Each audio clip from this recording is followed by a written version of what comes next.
Welcome back, Anderson and Lindhardt Nation. This is your boys, Clutch Carter and Reiss Lindhardt. We're coming to you live from the Lindhardt studio here in Utah, and we're excited. This is episode 18. We're going to talk about something today that we've been wanting to talk about for a while now.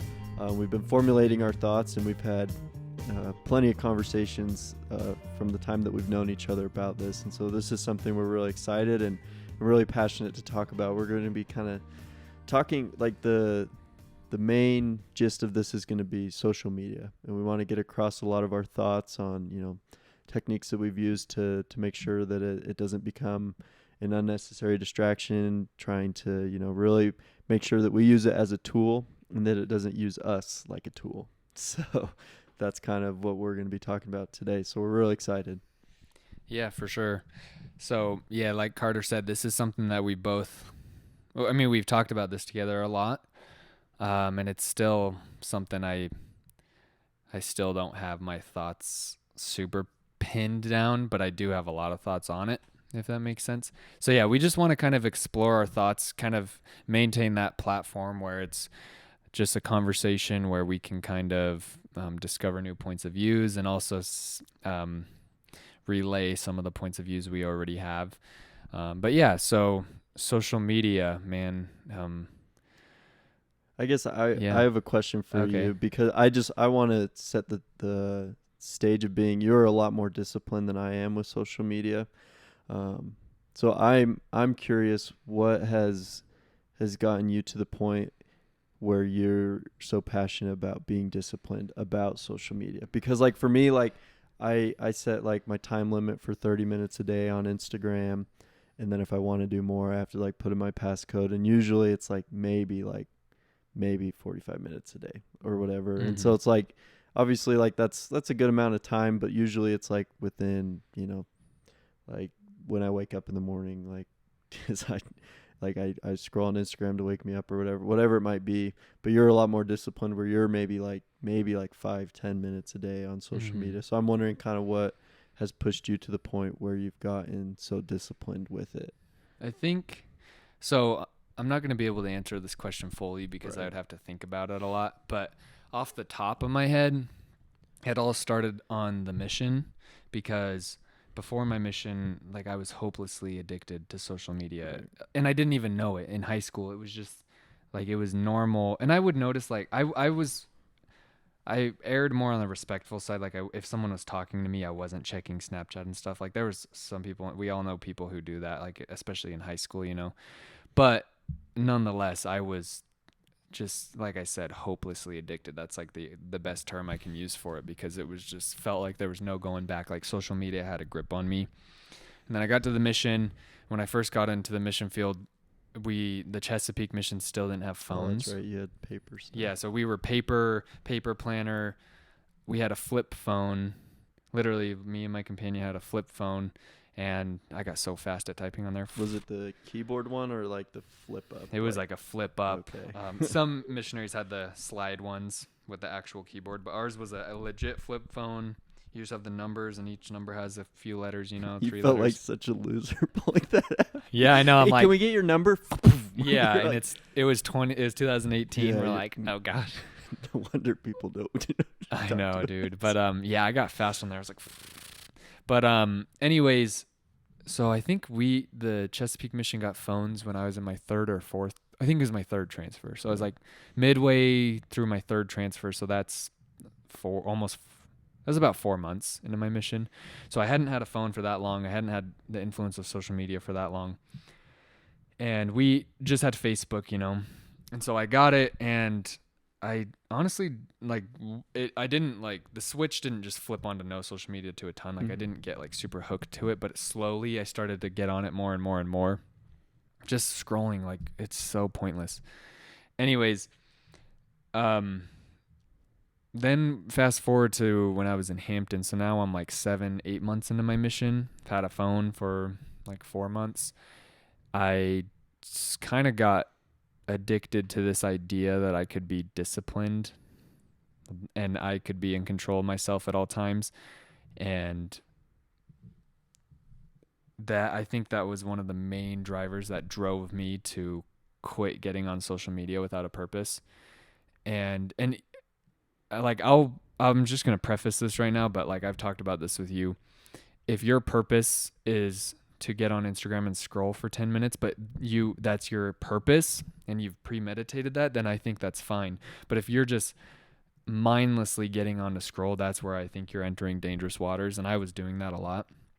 And so I think most people do that to a certain extent. Like mm-hmm. very few I mean, like myself included. Like you look at most people that have social media, at some point they flip it open just to look at it, just to scroll around. And like I'm sure a lot of people have had the experience where they've taken the initiative to delete the app, which I can talk about that a long time, because most of the time that does nothing for people. Deleting the app's not, it's got to be a decision you make. Deleting the app is going to help for the week that it's gone, and then as soon as you get it back, probably 90% of the time people do that, they're right back. It's like Riley had this friend back in Virginia who quit soda for a year. She did it the whole year without soda. She's just as addicted to soda now as she was the previous year. So anyways, it's not deleting the app, it's self-discipline. Anyways, I got addicted to this idea that I could be self-disciplined, and that's what drives me to the gym every morning. You know, it's the same thing. Like that's how I get to the gym in the morning. It's like, well, I made this decision that I'm going. And so with social media, it's the same thing. It's just discipline. And it's just this, like I said, it's this idea that I can be in charge of what I do, and that I don't just get, the way I see it is like I either get dragged through life or like I'm consciously navigating myself through life. And so people think it's like extreme, but I think there's this quote that I've been like really loving. I actually have it right here on my desktop. So it's by Joe Rogan. He said, "I truly believe that in order to truly be great at something, you have to give in to a certain amount of madness."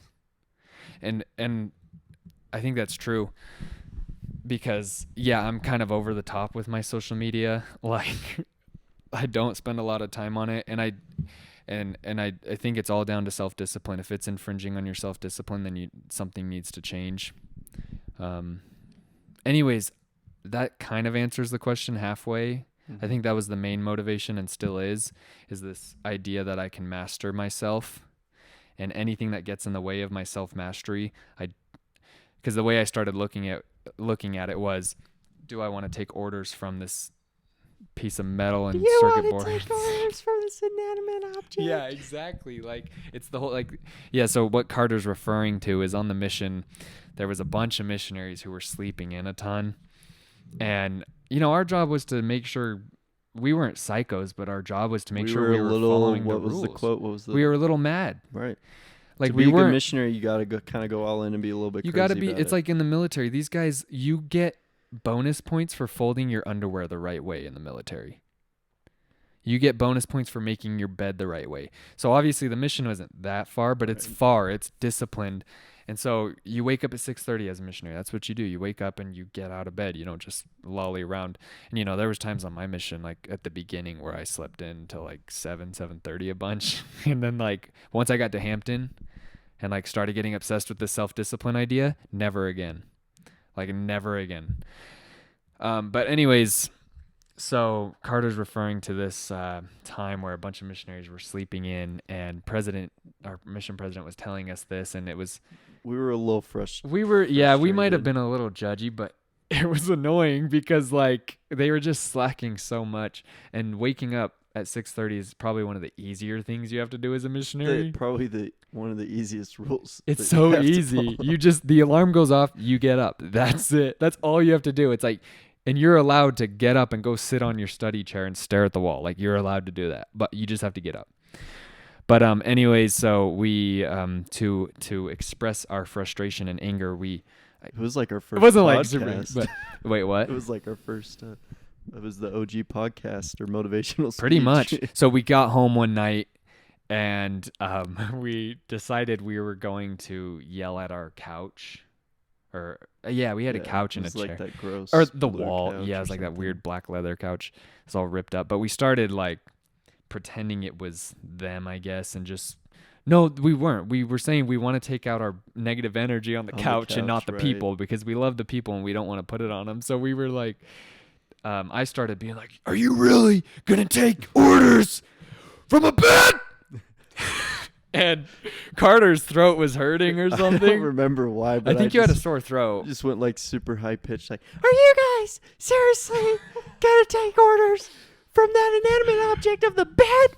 Are you kidding me?" Yeah, because and then Jackson Elder Brinkerhoff was with us. So this was like his first week with us or something. And I remember specifically he was making a sandwich. It took him 30 minutes to make and eat a sandwich because he was laughing so It was so hard. funny. And I don't know how our neighbors, did they ever hear us? And they never said anything. Jesse probably heard us. Jesse. Ugh. Yeah. But anyways, so yeah. That's what we were referring. Yeah, that's so when we do those voices. That's our when Carter does that OG high pitched motivational voice, speech voices. yeah, we were, and so, but the principal was like, "Are you when?"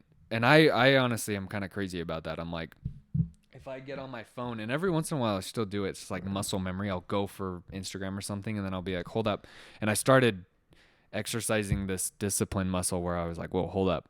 The phone is bossing me around right now, and I don't like to be like I don't want to be the slave to anything. And so I guess that's the main thing. The main root of it is the obsession with self-mastery, and that's how I eat healthy, or I try my best, and I'm always learning, and it's always evolving. But with the knowledge I have, I'm doing the best I know how with eating. I'm doing the best I know how with exercising, with sleeping, with everything. And so with social media, man, it was like I didn't want to be taking orders to a phone. Right. And then also, just thinking about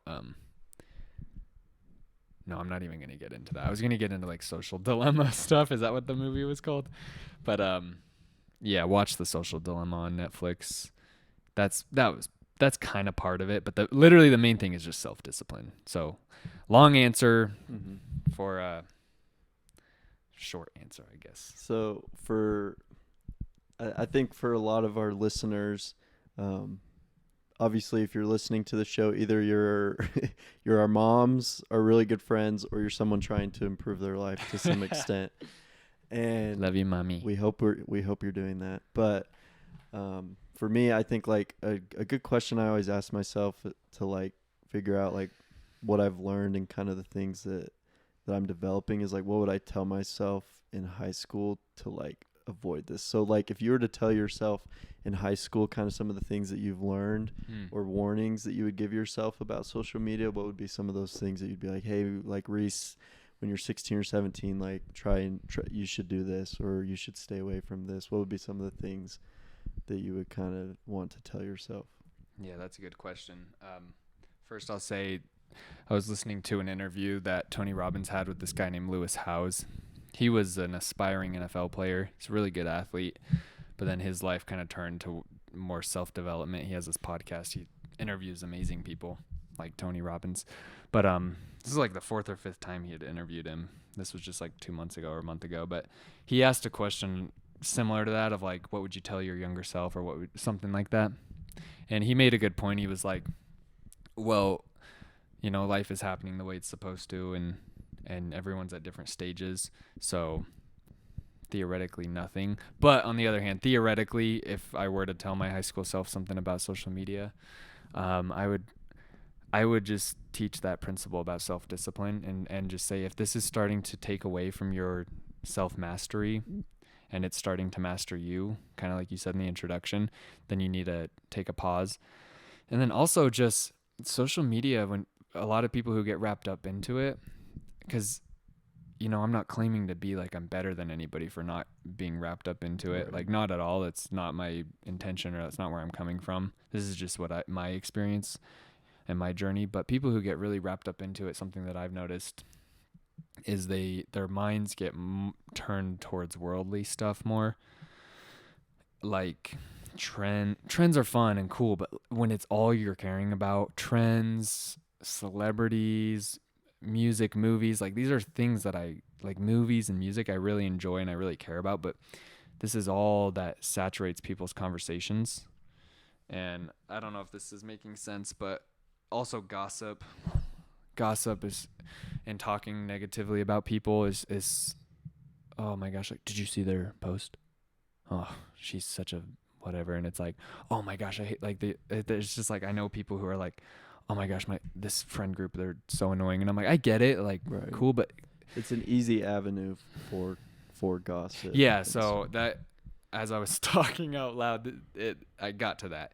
I would probably say that to myself. I'd be like, hey, first off, if it's infringing on your self-mastery, which it was, like, so much, like, I was so undisciplined, but it's like, hey, if it's infringing on this, then change it. If you still want to schedule 30 minutes of scroll time, then schedule it and say, okay, at 8:30 at night or whatever, I am going to allow myself to have this, whatever. But so self-mastery, and then also, yeah, the gossip. It's like, and then just getting turned towards worldly things. Mm-hmm. You know, I think those are the main three things where I would be like, hey, you need to maintain a more spiritual outlook on things, and you need to have more self-mastery, and you need to quit the gossip because it's not cool. Yeah. So I think one thing, like, as I've been thinking about it, that we haven't talked a ton about, but I think a lot of people find affirmation in social media, and it's not like, that's not the worst thing in the world to find affirmation from social media, because yeah, it feels good when you get 200 likes on a post, or when a lot of people see your story, or when people are messaging you, whatever it might be. Like, it's not a bad thing to be like, oh, like, that feels good or whatever, but I think some people start to rely on that. yeah, and like, you can tell who it is, because they're the people who are posting things that really don't need to be posted, or they're posting like all the time about just like random things. I don't know. You can like tell when somebody is kind of like that. And so I think for me, I don't know if I ever really like struggled with that, but it was more so like, that's something I would just warn myself about, just to make sure that your self-worth, that your like your confidence level never had anything to do with how many likes or how many followers or how many people you were Snapchatting. Because it's like, there's always going to be a more attractive person than you. There's always going to be a more, person with more followers or funnier reels on Instagram, whatever it might be. And so to not attach your self-worth to that, like, it's okay to, feel good about, someone commented that you look nice. Like, that feels good. But to try and not let that be what defines you, because I think a lot of people let it. Don't rely on that. Like, I've had some people respond to my stories in person and through DMs who don't live near me, and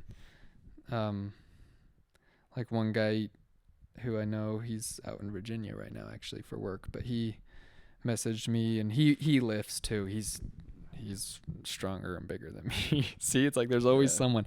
But yeah, he's been lifting for a long time, and he messaged me and he just said, "Good job, dude. That takes a lot of discipline," because I had been doing it for like the whole week or whatever. And I'm like, dude, that's awesome. Like, of course I'm gonna revel and feel grateful for that feeling, but I'm not gonna rely on that, And I did want to address my stories, if that's okay.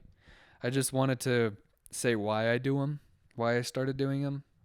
And the main reason why I started doing them is to build evidence for myself that I can sustain it. Because a lot of people will start habits like going to the gym every morning or something like that, and their mind will just say it's unsustainable. And if you're thinking that thought, then eventually you're going to stop, because your thoughts are going to come true. And so I'm building evidence up for my brain that, yeah, it is sustainable. And it's honestly not as hard as my brain will make it out to be. So evidence for myself is the main reason. Number two is because my hope is that it inspires people. I hope people see it who have been wanting to, and not just with the gym, like any habit they've been wanting to start. Right. I'm hoping they can be able to see it and be like, well, Reiss has done that habit, for this long now, and I'm not going to stop. Like, for anybody who thinks that it's just going to be a month-long thing, it's not. Like, it's really not. I plan on doing these stories for as long as I use social media. I think they're fun. I just hop on Instagram as I'm walking in the gym, take a picture, put the time, date, throw a little quote up there, put it on the story, and then I go enjoy my workout. I don't do it to say, hey, look at me, in a way, but I do it in a way to say, hey, look at me, I'm doing it so you can do it type Right. of thing, if that makes sense. And so, I think it also, we had yeah, talked about, it adds a sense of accountability. Like, what a yeah. positive way to And that use would social probably be media my for third reason. you. Yeah, so accountability, like you said, it's like, I'll wake up some morning, and I haven't got to this point yet, but I am assuming, like, what if I woke up really tired one morning and really groggy, and I was like, oh, but I gotta go get my story up there, and 90% is just showing up. So once you get to the gym, Right. you usually will at You're not least going to have. turn around. Yeah, I'm not just gonna. Yeah, I would. I'm still Yeah, tired. I'm going to go back. I'll walk in there, and every time I walk into the gym, I just feel this sense of energy, because you just see everybody. It's 5:30 in the morning, and everyone's just getting it. There's people sweating buckets on the cardio deck. There's big buff dudes repping like 300-pound bench presses, and I'm just like, yeah. There's dudes playing racquetball every morning. Guys are shooting hoops every morning, and there's like a body pump class going on the in the dance floor, and there's like this lady up there, running the class, and I really like the environment. But anyways, I do like your point about the whole self-worth thing. When I got home from my mission, I actually made a post about that on my Instagram, where I was just saying exactly what you just said, basically, where it can be an awesome tool, but as soon as you're tying, like, there's this chain smokers song, I think it's Sick Boy, but it has this line that says, how many likes is my life worth? And they're making that point. It's like, well, how many likes is my life worth? Because if you're in that mindset, like, I have a cousin who, she'll post stuff, and hopefully she's changed now, but this was just a year ago. If it didn't get the amount of likes that she hoped for, she would delete it instantly. I don't give a freak about how many likes I get. And like you said, if I see, like, oh, cool, I got this many on that, that's cool. But it's not like for me, I've built this muscle up where I don't care anymore. Right. Like, I don't check it. But if I happen to check it, I'm like, oh, cool. Like, 250 people saw this and 3 people messaged me. That's cool. But as soon as you're tying your self-worth to it, then something's got to change, because now you're playing a dangerous game. So. Because it's not always going to be there, like those likes or, the people complimenting you or whatever it might be. And so it's just, like you said, it's very, very dangerous to put your self-worth into something that's so inconsistent. And so obviously, like, putting it into positive things like the gospel or working out, just things that you can control. But yeah, it's hard when you start to rely on something that isn't always going to be there, and it can be a little bit scary, and it's sad too to be able to see that, and that's our hope here, is to trying to be able to kind of help warn, but also, like, give advice on trying to not let that happen. And so I guess for you, what are some of the ways, like if I was somebody that, like, was kind of in that rut where I don't have really any self-discipline on social media, a lot of my self-worth is tied to that, what would be some of the things that you could do to be like, start today to try and do this to become just a little bit better today? I would say, I'm gonna go back on. I'm kind of gonna go back on what I said about deleting it, but you'll see why. I would say delete it first, but delete it and create a plan. So say, all right, I'm going to delete it for 7 days. And in these 7 days, I'm going to think, ponder, pray, meditate, whatever, on my plan for when I get it back. Write out your plan on paper and really think about it. And once you feel good about the plan, and that plan could be, okay, I'm going to re-download Instagram on this date at this time, when I wake up, and I'm only going to get on it for 30 minutes a day max. And maybe you're the type of person who's like, I'll just spread that throughout the day, but that's going to be kind of tough for someone who doesn't have discipline. So I would say, set an alarm on your phone. When it goes off, oh, cool, I can get on. And it's going to take discipline. Like, I'm so obsessed with that, especially now. Like, discipline is almost the answer to everything. Like, people are asking me, how do you wake up early every day? I do it. It's discipline. I just do it. How do you go to the gym every day? I just do it. How do I eat a giant leafy green salad every morning after my workout with tons of bacon and eggs and stuff for protein? It's like, that's my post-workout supplement. But it's like, I do it. It's not like I want to do it every day. I mean, I freaking love cereal. I grew up on cereal. I would much rather eat cereal, man. I freaking love it, but I don't, because discipline. So I would say that delete it, create a plan, stick to the plan. If you falter from the plan, then get back on the path of the plan as fast as you can, and don't ruminate in the not getting on the plan, if that makes sense, not sticking on the path. But I guess to finish up, one thought I had and a question I wanted to ask you is, I've just been thinking about the scripture. I think it's in the New Testament. Christ says,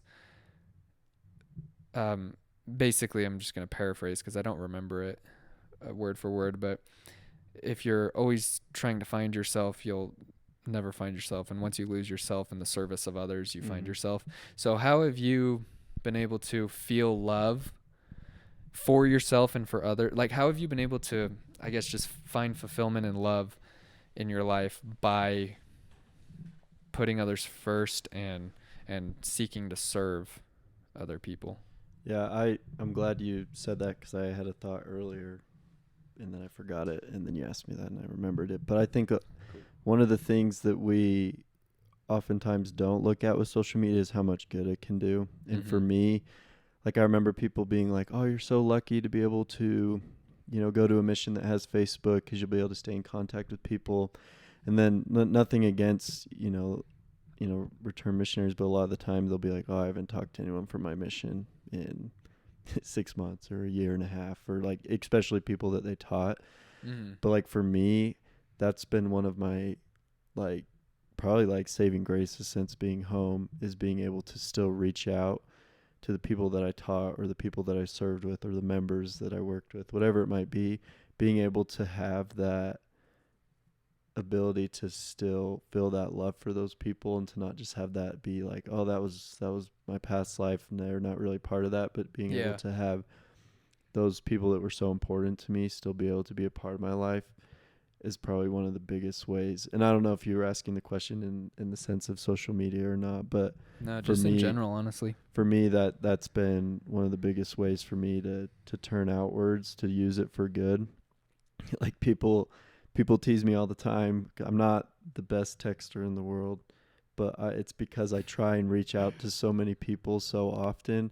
So like right now I probably have 19 text messages, maybe like 6 or 7 on Messenger, but like probably half of them are people from my mission that I try and keep up with or that I reached out to. And so for me, it's been a really cool way for me to be able to try, because dude, it feels so good when someone reaches out to you. Like Elder Heaton reached out to both of us. It just feels good. You just feel, it makes you feel like $1 million. Someone's thinking about me. Yeah.